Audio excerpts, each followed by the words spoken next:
एक बार की बात है, एक आदमी के जीवन में सिर्फ दुख ही दुख थे। वह जो भी काम करता उस बेचारे का वह काम पूरा ही नहीं होता।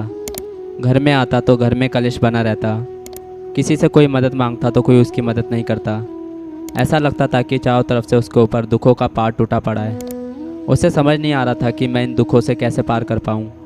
वह दिन रात यही सोचता रहता था कि अपने दुखों से छुटकारा कैसे पाना है। इसी कारण वह रात में सो भी नहीं पाता था। उसकी आंखों के नीचे बड़े बड़े काले घेरे बन गए थे, जो इस बात का प्रतीक थे कि वह आदमी कितना दुखी है और कितना चिंतित है। कभी कभी तो उसके मन में आत्महत्या करने के भी ख्याल आते थे, लेकिन अपने परिवार की चिंता करके वह यह कदम नहीं उठा पाता। वह इतना दुखी हो गया था कि उसने निर्णय किया कि वह इन दुखों से छुटकारा पाकर ही रहेगा। इसके लिए चाहे उसे कितनी भी मेहनत क्यों ना करनी पड़े, कुछ भी करना पड़े, चाहे अंगारों पर चलना पड़े, लेकिन इन दुखों से छुटकारा हासिल करके रहेगा। ऐसे ही एक दिन उसने अपने मित्र से पूछा कि मैं अपने जीवन को कैसे सुधारूं। उसके मित्र ने उसे बताया कि तुम किसी बाबा के पास जाओ। बाबाओं के पास ऐसा मंत्र होता है जिससे सारे दुख मिट जाते हैं, जीवन खुशियों से भर जाता है और धन संपदा भी हासिल होती है। तुम किसी ऐसे बाबा को ढूंढ लो, बस तुम्हारा काम बन जाएगा। उस आदमी के मन में यह बात पूरी तरह से पक्की बैठ गई थी कि कोई बाबा ही मेरा दुख दूर कर सकता है। और फिर उसे किसी बाबा के बारे में पता चलता है तो वह उस बाबा के पास पहुंच जाता है। उस बाबा को अपनी समस्या बताता है और उससे उसका समाधान पूछता है और कहता है कि बाबा, मैं कुछ भी करने के लिए तैयार हूँ, लेकिन मेरी इन समस्याओं से मुझे छुटकारा दिला दीजिए। आप जो कहेंगे मैं वह करूँगा, लेकिन मेरे जीवन को सुधार दीजिए।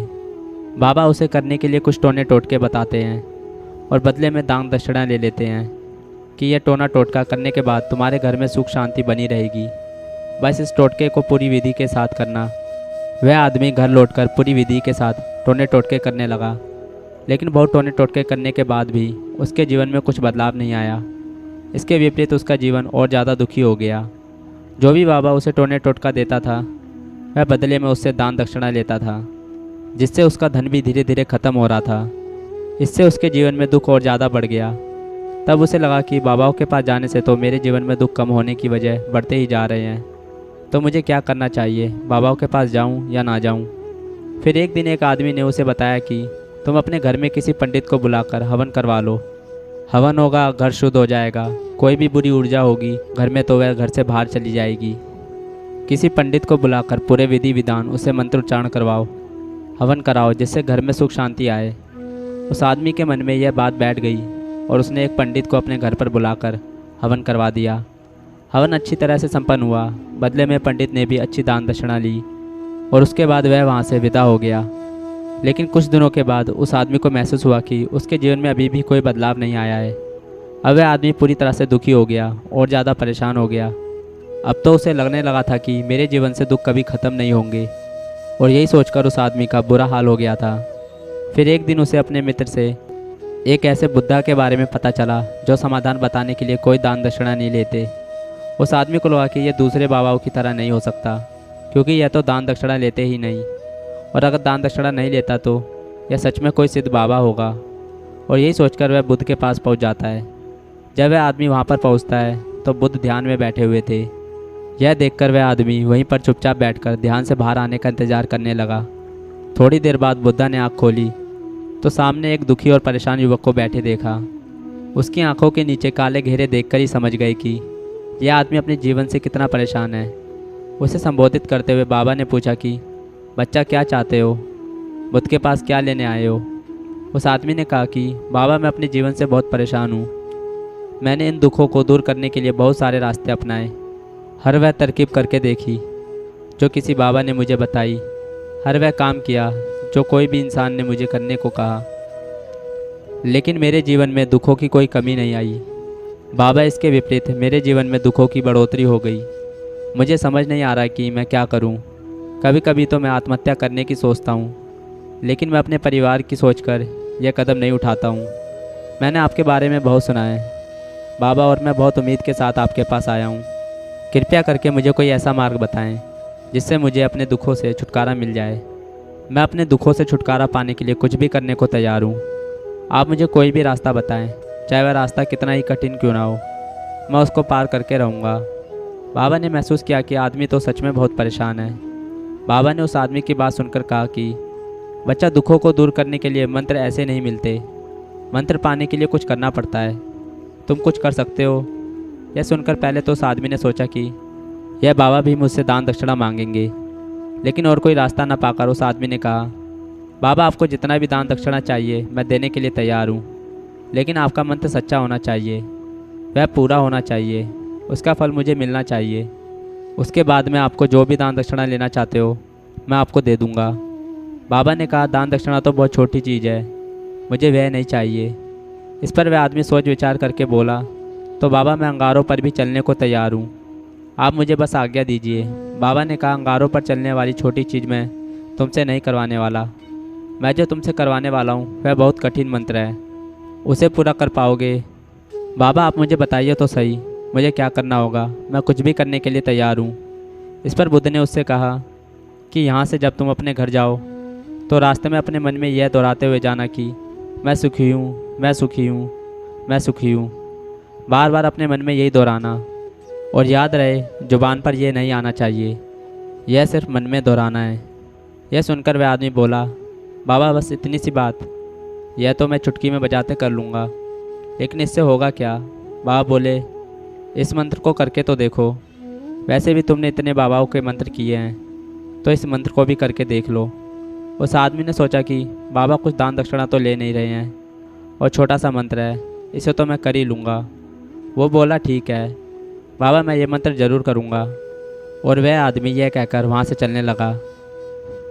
लेकिन जैसे ही वह चलने लगा, पीछे से बुद्धा बोला कि बच्चा, एक बात याद रखना, जब तुम यह मंत्र अपने मन में दोहराना तो तुम्हारे मन में बंदर के विचार नहीं आने चाहिए, बंदर का ख्याल भी नहीं आना चाहिए, तो ही यह मंत्र सिद्ध होगा। आदमी बोला, मुझे तो आज तक बंदर का कोई विचार नहीं आया, तो अब क्यों आएगा? आप चिंता मत करिए बाबा, मैं बस मन में यही दोहराऊंगा कि मैं सुखी हूँ, मैं सुखी हूँ। इसके अलावा बंदर का कोई भी विचार मेरे मन में नहीं आएगा। यह कहकर वह आदमी वहाँ से चल देता है। वह अपने मन में मैं सुखी हूँ, मैं सुखी हूँ यह दोहराता हुआ थोड़ी दूरी चला था कि उसके मन में अचानक बंदर का ख्याल आ गया। बंदर का ख्याल एक बार आया और चला भी गया, लेकिन उस आदमी ने सोचा, आज तक तो मुझे बंदर का कोई भी विचार नहीं आया, यहाँ आज बंदर का विचार क्यों आ गया? और ऐसे करके उसने उस बंदर के विचार को पकड़ लिया और यह भूल गया कि मुझे क्या मंत्र दोहराना है, और वह बंदर के बारे में सोचने लगा। जब थोड़ी देर बाद फिर से उसे होश आया तो वह फिर से वही मंत्र दोहराने लगा जो बुद्ध ने उसे बताया था, मैं सुखी हूँ, मैं सुखी हूँ। लेकिन अचानक से उसे एक बंदर दिखाई दिया, और यह देखकर फिर से उसके मन में बंदर का विचार उठ गया, और यह देखकर वह इस विचार को बाहर फेंकना चाहता था, और वह चाहता था कि मेरे अंदर किसी तरह से बंदर का विचार ना आए, लेकिन उसे तो सामने बंदर ही दिखाई दिया। ऐसे ही जद्दोजहद करते करते घर पर पहुंचा। घर पर पहुंचने के बाद अपनी पत्नी को कहा कि हे बंदरिया, मुझे खाने में बंदर परोस दो। और जब उसे एहसास हुआ कि उसने क्या बोल दिया तो वह अपने बाल नोचने लगा और दीवारों में सर मारने लगा कि आज तक मुझे बंदर का कोई भी विचार नहीं आया, और आज मुझे ये क्या हो गया कि मुझे हर जगह बंदर ही बंदर नज़र आ रहे हैं। यह कैसी माया है? यही सोच सोचकर वह आदमी रात भर नहीं सो पाया।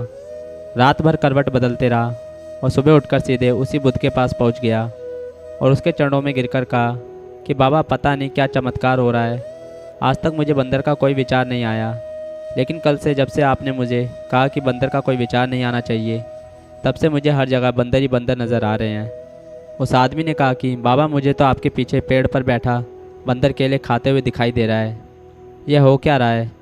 बुद्ध यह सुनकर हंसने लगे। बच्चा, मन का जाल एक ऐसा जाल है जिसे समझ पाना इतना आसान नहीं है। बंदर तो तुम्हारे रास्ते में पहले भी आते थे।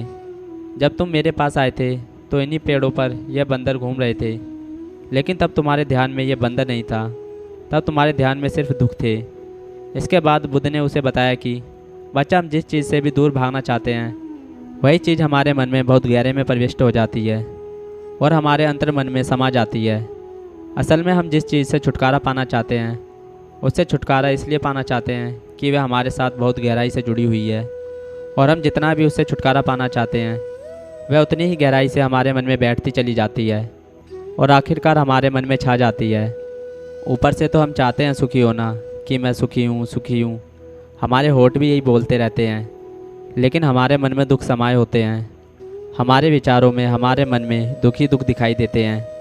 इसलिए अपनी ज़ुबान से बार बार यह बोलने से कि मैं सुखी हूँ, मैं सुखी हूँ, हम सुखी नहीं होंगे जब तक ये मंत्र हमारे अंतर मन में प्रविष्ट नहीं होगा।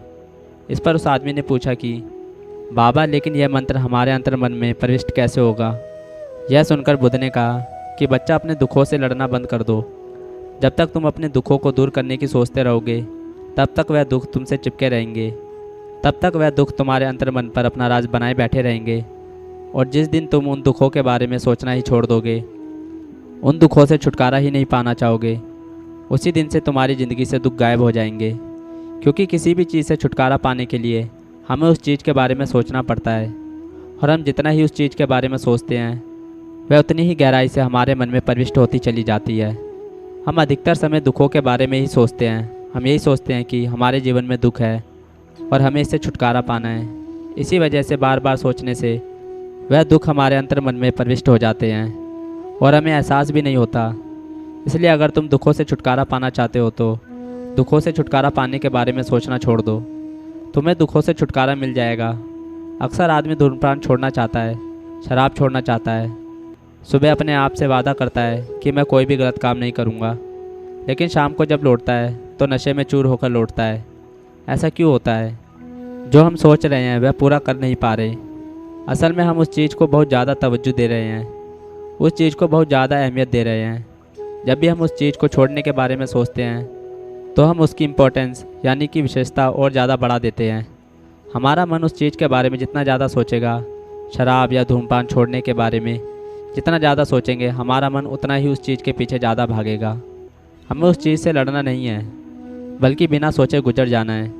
और अगर हम इस मंत्र को समझ लेते हैं तो हम अपने जीवन में जो भी पाना चाहते हैं उसे अपने अंतर मन में डाल सकते हैं। और एक बार वह लक्ष्य हमारे अंतर मन में बैठ जाता है तो फिर सफलता पाने में कोई समस्या नहीं आती, कोई दिक्कत नहीं आती। दोस्तों, उम्मीद करता हूँ कि आपको कहानी पसंद आई होगी। मिलते हैं फिर किसी नई कहानी के साथ। तब तक अपना ख्याल रखिए। नमस्कार।